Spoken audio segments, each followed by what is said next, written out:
Oui, mais professeur, vous y étiez aussi dans... Comment notre État a été phagocyté pour donner quel résultat aujourd'hui? Expliquez-nous, parce que vous étiez dedans.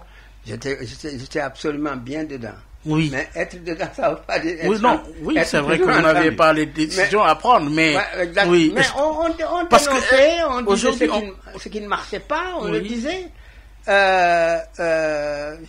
Si le président Wade m'écoute, il comprendra bien qu'on n'a jamais été assez tendre du point de vue de certaines orientations. Oui. D'autant plus que moi je ne croyais pas, je n'ai jamais cru effectivement, pas au libéralisme, mais au néolibéralisme, c'est-à-dire un capitalisme, du moins, un capitalisme que vous nous imposez. Le néolibéralisme, deux petits mots, c'est effectivement des gens qui veulent faire du capitalisme sans les capitalistes locaux. Ça ne marchera pas. Un secteur privé. Voilà, le secteur privé. Oui.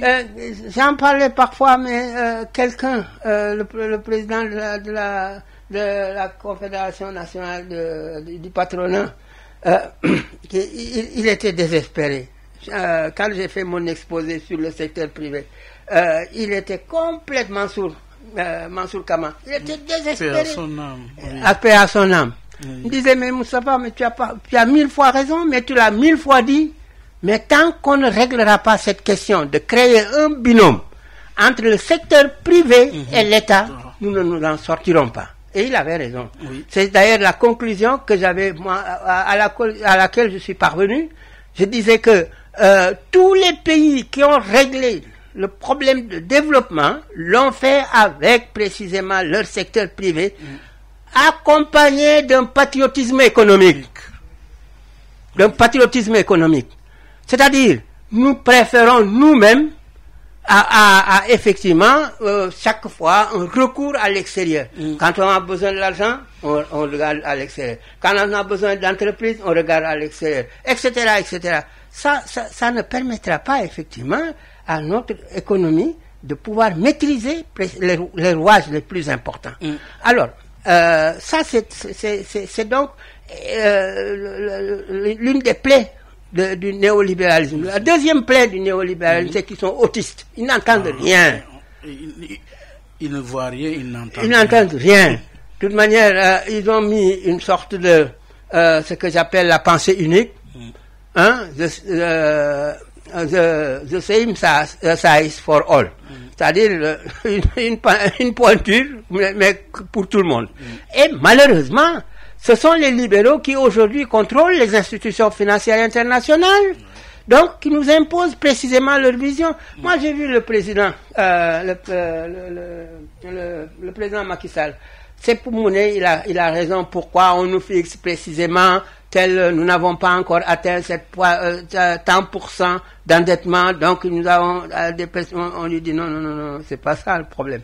Mais le problème des institutions financières internationales, ils ont tout faux dans l'analyse de l'endettement. Moi, j'ai fait en 96 un livre que j'avais appelé L'Afrique endettée. J'avais dit endettez-vous. Le président Wade n'aimait pas entendre ça. Endettez-vous. Pourquoi?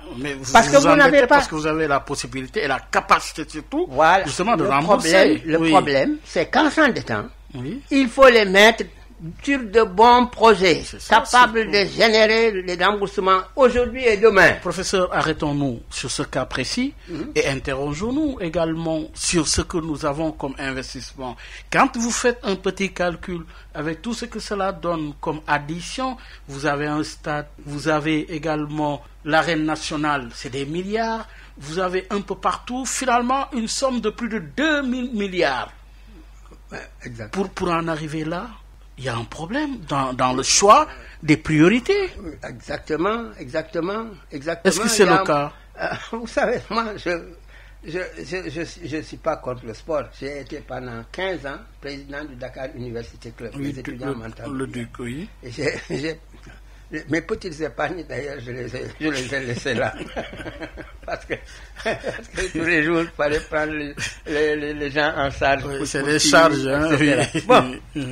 Mais Notre équipe nationale, que je félicite pour le succès, gagné la Coupe d'Afrique. Pour avoir gagné la Coupe d'Afrique, c'est la première étoile. Depuis longtemps, on a dû avoir cette étoile-là. Mais, ils ont gagné la Coupe.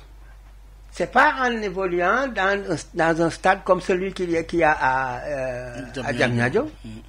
Ils ont évolué la plupart du temps dans un stade que l'on méprise, qui est celui de Thiès. C'est là où se faisaient les compétitions. Qu'est-ce que ça leur ajoute d'avoir effectivement un stade de ce niveau-là? C'est très bien d'être prévoyant, etc. Mais est-ce qu'il n'y avait pas autre chose à faire?